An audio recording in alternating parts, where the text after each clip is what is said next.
Good morning students. SST में हमने एक चैप्टर स्टार्ट कर रखा है, भारतीय कृषि। हमारा चैप्टर कौन सा चल रहा है? भारतीय कृषि, इंडियन एग्रीकल्चर। और इस टॉपिक से रिलेटेड 2 वीडियोज हैं, मैं अभी तक आप लोगों को सेंड कर चुका हूं। और इस टॉपिक के नोट्स मैंने आपको पहले व्हाट्सएप ग्रुप के माध्यम से आप लोगों तक पहुंचा दिए थे। अब हम इन टॉपिक से रिलेटेड जो भी पॉइंट्स हैं उनके वीडियो बनाने जा रहे हैं। देखो, भारतीय कृषि है, उसमें हमने पहला पॉइंट क्या पढ़ा था?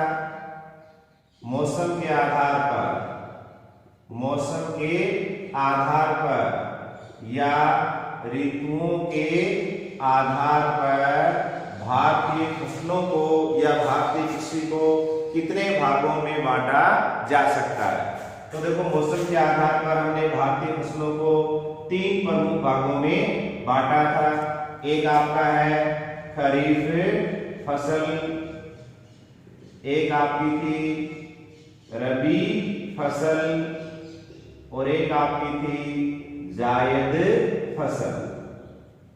ठीक है, हमने पढ़ लिया था खरीफ की फसल किसे कहते हैं, रबी की फसल किसे कहते हैं, जायद की फसल किसे कहते हैं, और इन फसलों के हमने उदाहरण भी देख लिए थे। दूसरा पॉइंट हमने पढ़ा था कृषि विधियों के आधार पर, कृषि विधियों के आधार पर भारतीय फसलों को कितने भागों में बांटा गया है। तो हमने देखा था कृषि विधियों के आधार पर भारतीय फसलों को 4 भागों में बांटा गया है। एक तो आपकी क्या है? खाद्यान्न फसल। एक तो हमने किसके बारे में पढ़ लिया है? खाद्यान्न फसल के बारे में। दूसरा देखो हमने क्या पढ़ा था? व्यावसायिक फसल या व्यापारिक फसल, और इसको मुद्रादायनी फसल, नगद फसल या नकदी फसल, या इसको एक अन्य नाम और भी बोल सकते हैं इसको, cash crop, commercial crop, business crop, industrial crop, यानी औद्योगिक फसल है, वो भी इसको बोला जा सकता है। एक हमने पढ़ा था बागानी फसल या बागाती फसल, और एक आपका था उद्यान फसल। ठीक है, खाद्यान्न फसल, व्यावसायिक या व्यापारिक फसल, बागानी फसल और उद्यान फसल, इनकी हमने परिभाषाएं पढ़ ली थी। और परिभाषाओं के साथ साथ हमने इन फसलों के जो उदाहरण है उनके बारे में भी अध्ययन कर लिया था।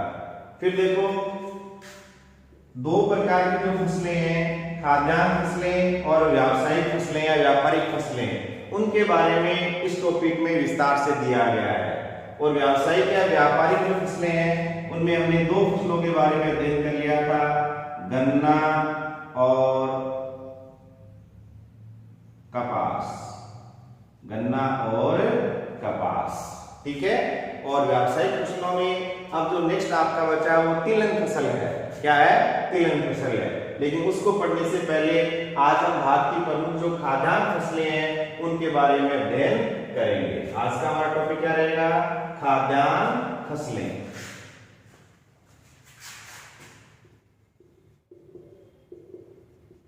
खाद्यान्न फसलें या खाद्यान्न फसल, भारत की प्रमुख खाद्यान्न फसल या खाद्यान्न फसलें। देखो, खाद्यान्न शब्द 2 शब्दों से मिलकर बना है, खाद्य जोड़ अन्न। खाद्य का मतलब क्या होता है? खाने योग्य। खाद्य का मतलब क्या होता है? खाने योग्य। किसी शब्द के अंत में अगर ये जुड़ता है तो, और उससे पहले का वर्ण अगर आधा होता है तो उसका अर्थ हम योग्य से ले लेते हैं। जैसे पे, पीने योग्य, दे, देने योग्य, जे, जीतने योग्य, खाद्य, खाने योग्य, क्षम्य, क्षमा करने योग्य, त्याज्य, त्यागने योग्य। तो अब आप समझ गए होंगे कि खाद्य शब्द का अर्थ क्या है। खाने योग्य अन्न का मतलब क्या होता है, अनाज। खाद्यान्न फसलें हैं, उनकी परिभाषा आप लिख सकते हो। जिन फसलों का उपयोग हम भोजन के रूप में या खाने के रूप में करते हैं उन्हें हम खाद्यान्न फसलें कहते हैं। और भारत की प्रमुख खाद्यान्न फसलें कौन कौन सी हैं? एक तो आपकी है गेहूं, एक आपकी है चावल, मक्का, बाजरा, और जितनी भी आपकी दलहन फसलें हैं वो भी किस श्रेणी में आएंगी, खाद्यान्न फसलों की श्रेणी में आएंगी। ठीक है, अब हम देखेंगे खाद्यान्न फसलों के बारे में पढ़ेंगे, जिसमें हम सबसे पहले पढ़ेंगे चावल के बारे में। खाद्यान्न फसलों में पहला टॉपिक हम क्या लेंगे, चावल।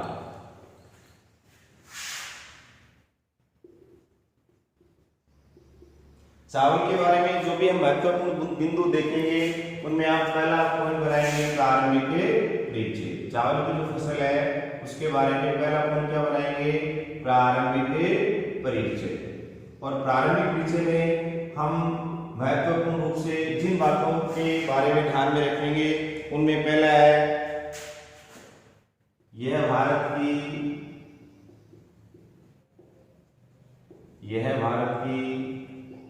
सबसे महत्वपूर्ण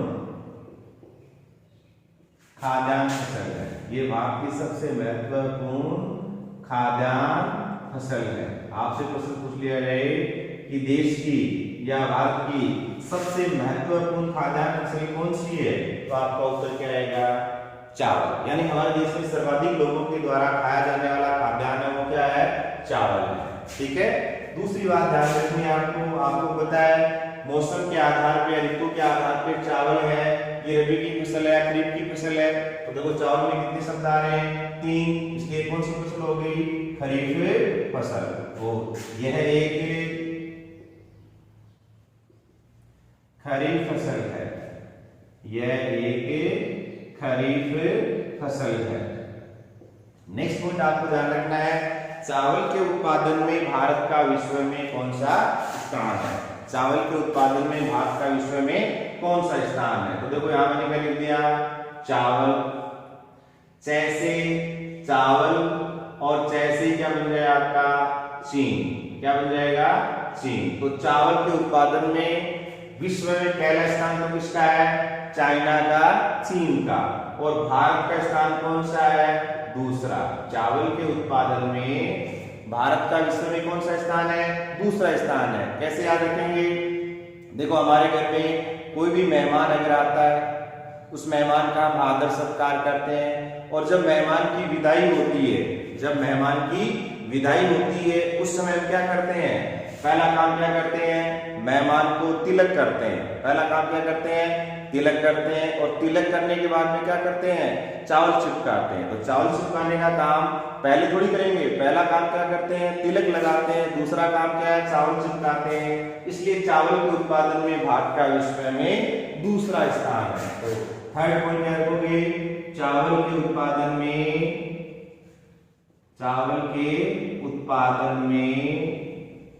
भारत का विश्व में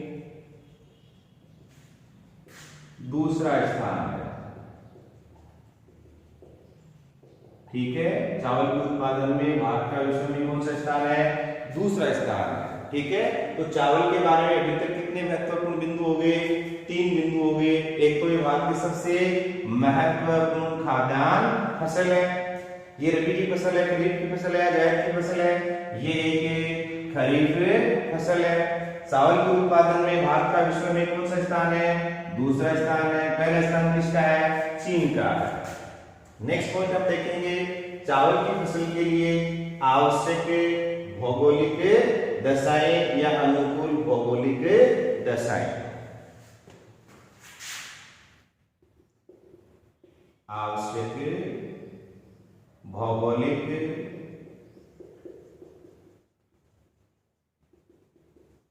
दशाएं। देखो हमने पहले भी पढ़ा है गन्ने के बारे में, कपास के बारे में, ठीक है। और अब हम पढ़ रहे हैं चावल के लिए आवश्यक भौगोलिक दशाएं। और भौगोलिक दशाएं जो इसमें हम तीन बातें लेके आ रहे हैं। एक तो आपका है तापमान, एक आपका है वर्षा, और एक आपका क्या है मिट्टी। एक आपका पॉइंट क्या है मिट्टी। तो देखो इस तरह के टॉपिक जो एक दूसरे से रिलेटेड होते हैं उनको याद रखने के लिए हमें पूर्व के जो हमारे बिंदु हैं उनको भी साथ लेके चलना चाहिए। जैसे हमने पूर्व में पढ़ा है किसके बारे में, गन्ने के बारे में, और एक किसके बारे में पढ़ लिया हमने, गन्ने के बारे में, और एक किसके बारे में पढ़ लिया, कपास के बारे में। हमने देखा देखो गन्ने की फसल के लिए जो रिक्वायर्ड तापमान है वो कितना था। तो तापमान हमने पढ़ा है 15 डिग्री से 40 डिग्री सेंटीग्रेड, ठीक है। और हमने क्या देखा था कि भी गन्ने का जूस अगर हम पिएंगे तो एक जो जूस का गिलास है उसके हमें कितनी प्राइस पे करनी पड़ेगी, 15 रुपए।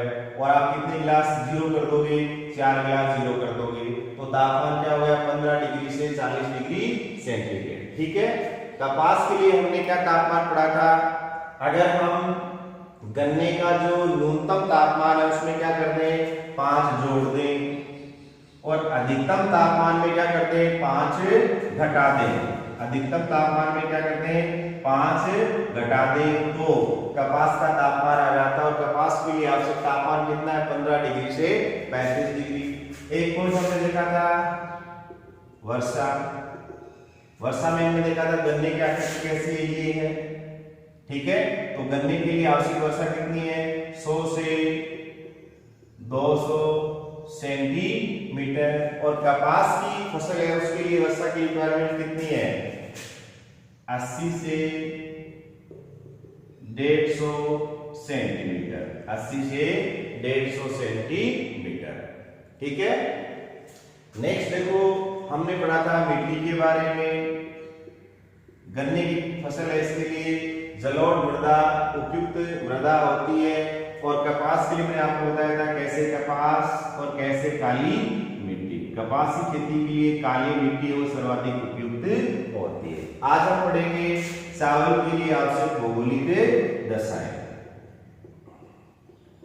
अब देखो चावल की खेती करने के लिए जो आवश्यक तापमान है वो कितना है, तो इसके लिए आवश्यक तापमान है 19 डिग्री से 27 डिग्री सेंटीग्रेड। तापमान कितना है, 19 डिग्री से 27 डिग्री सेंटीग्रेड। और वर्षा कितनी है, 75 से 200 सेंटीमीटर। 75 से 200 सेंटीमीटर। और मिट्टी चिकनी मिट्टी या दोमट मिट्टी। चिकनी मिट्टी या दोमट मिट्टी जो है वो चावल की खेती के लिए या कृषि के लिए उपयुक्त होती है। अब देखो इनको याद करने का तरीका क्या आपको ध्यान में रखना है। हर चीज को हम अगर अलग तरीके से पढ़ते हैं, थोड़ा जोड़ या रिलेट करके पढ़ते हैं, जोड़ कर पढ़ते हैं, तो वो चीजें हमारी स्थायी स्मृति में चली जाती हैं। तो देखो मैं एक बार मेरे ससुराल गया, एक बार गया मतलब एक बार नहीं गया, बार बार जाता हूँ। एक बार गया था उसका मैं इंसिडेंट बता रहा हूँ। मैं मेरे ससुराल गया और मेरी बीवी और मेरे साथ मेरे 3 बच्चे गए। और मेरा साटू भी क्या है उसी समय ससुराल पहुंच गया। उसके साथ भी कितने बच्चे थे, 3 बच्चे थे, ठीक है। मैं ससुराल गया तो मेरी सासू माँ ने ससुराल में मेरा बहुत आदर सत्कार किया गया। और आदर सत्कार करने के बाद में जब विदाई का समय आया, उस समय मेरा तापमान है वो बहुत बढ़ गया। क्यों बढ़ गया?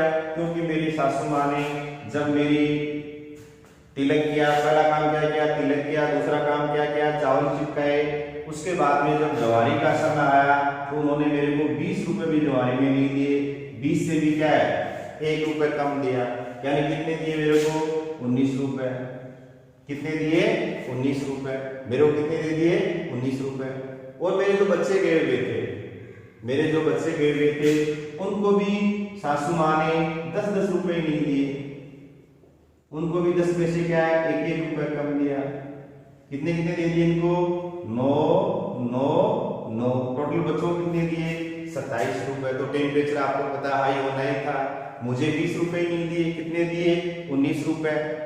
चावल तो चिपका दिए, खिलाए भी थे, लेकिन तापमान कब बढ़ गया?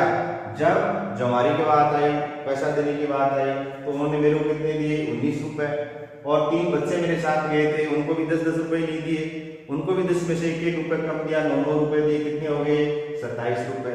इधर देखो साडू भाई गया हुआ था साथ में, इस पर क्या है 200 रुपए की बारिश हो रही थी। इस पर कितने रुपए वाले जा रहे थे? वर्षा की जा रही थी इन पे 200 रुपए की। और इनके भी 3 बच्चे गए थे साथ में, इनको कितने कितने पैसे दिए गए? 25-25 रुपए। टोटल कितने हो गए? 75। तो आपको पता है वर्षा में क्या ध्यान में रखोगे? 200 रुपए की बारिश हो रही थी और तीनों बच्चों है उनको भी, तीनों बच्चों को भी कितने पैसे दिए गए थे? 25-25 रुपए। और मिट्टी आपकी क्या रहेगी? चिकनी मिट्टी या दोमट मिट्टी। तो इस तरह से अपन क्या कर सकते हैं, किसी भी चीज को थोड़ा रिलेट करके अच्छे से लर्न कर सकते हैं और वो चीज हमारी फिर स्थायी स्मृति में चली जाती है। एक बात और कहना चाहूंगा, हर बुक के अंदर, हर क्लास के अंदर आपको क्या है आंकड़े अलग मिलेंगे, ठीक है। मान लीजिए हम यहाँ पर चावल की जो फसल है उसके लिए जो तापमान और वर्षा पढ़ रहे हैं, हो सकता है कि आप जूनियर क्लास में या सीनियर क्लास की बुक में पढ़ोगे तो आपको अलग मिल सकता है। तो इन बातों को लेकर आपको ज्यादा चिंतित नहीं होना है। हमारी बुक के अंदर जो दिया गया है हमें वही आंकड़े और वही बातें हैं उनको अच्छे से याद रखना है। नेक्स्ट हम देखेंगे भारत में प्रमुख चावल उत्पादक राज्य, प्रमुख चावल उत्पादक राज्य।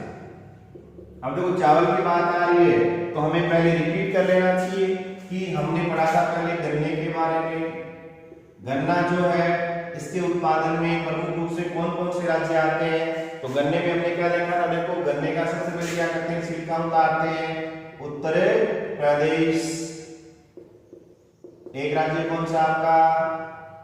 महाराष्ट्र, कर्नाटक,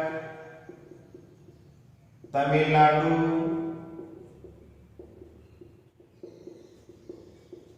आंध्र प्रदेश। ये राज्य हमने पढ़े थे किसके लिए?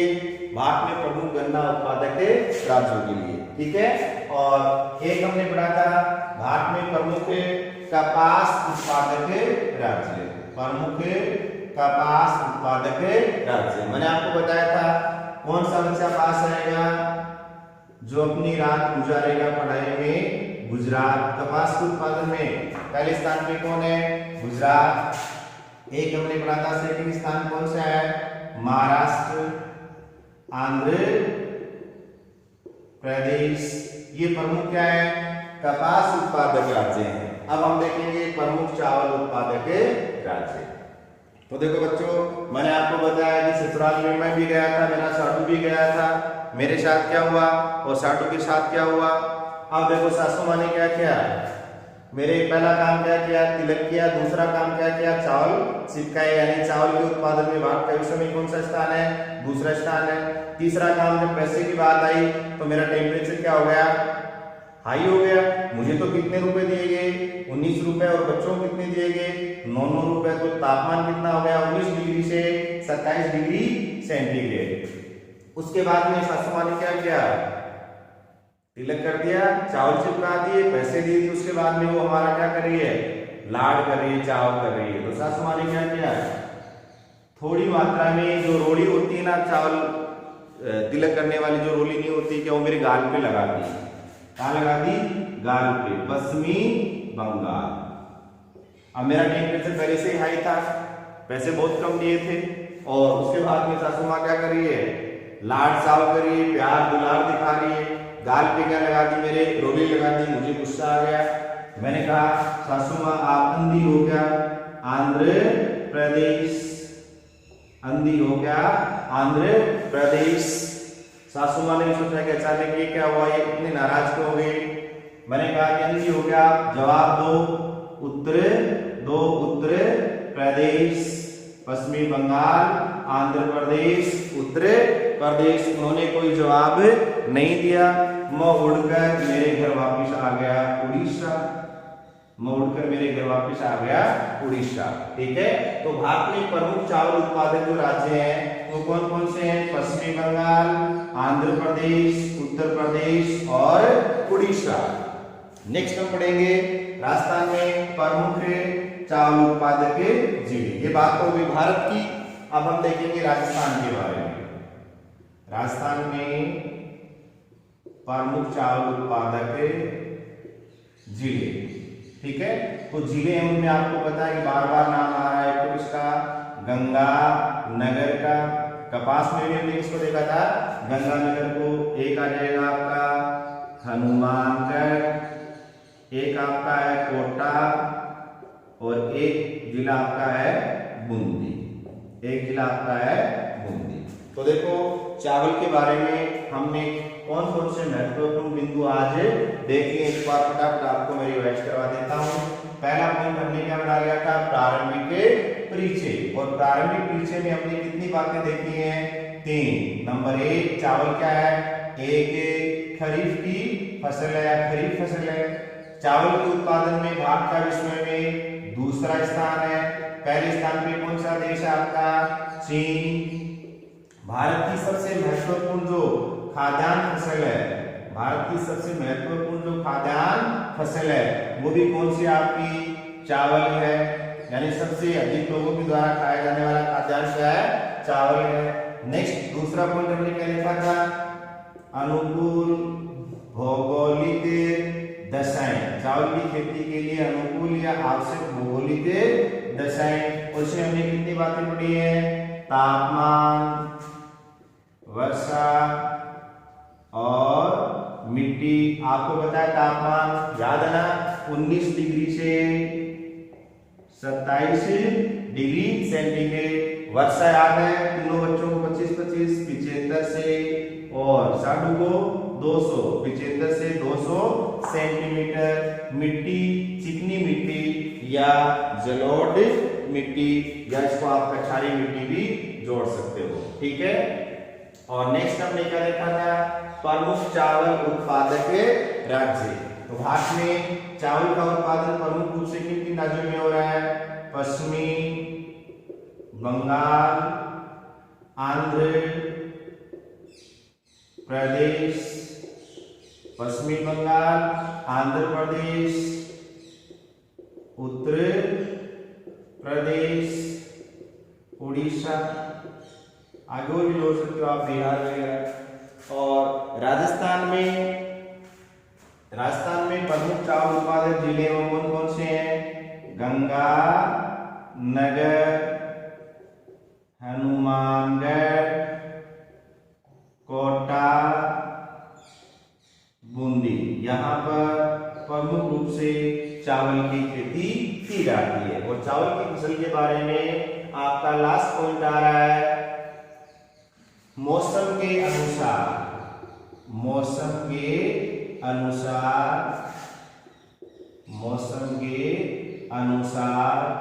भारत में चावल की 3 प्रमुख किस्में बोई जाती हैं।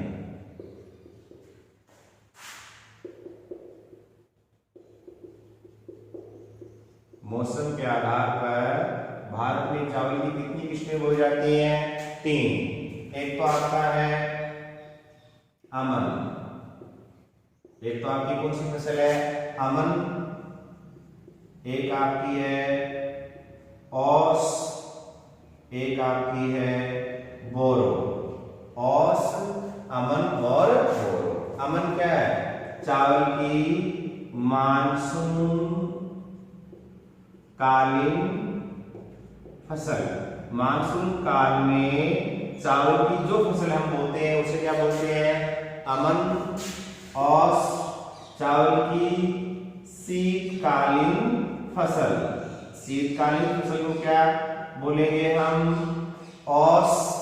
और चावल की जो ग्रीष्मकालीन फसल है, ग्रीष्मकालीन फसल है, उसको हम क्या बोलेंगे, बोरो। और याद करने का तरीका क्या रहेगा आपका, देखो अमन में क्या आ रहा है, मैं और ने, मानसून में भी क्या आ रहा है, मैं और ने, मानसून में भी क्या आ रहा है, मैं और ने, और अमन में भी क्या आ रहा है, मैं और ने। तो अमन क्या है, चावल की मानसून कालीन फसल को अमन कहते हैं।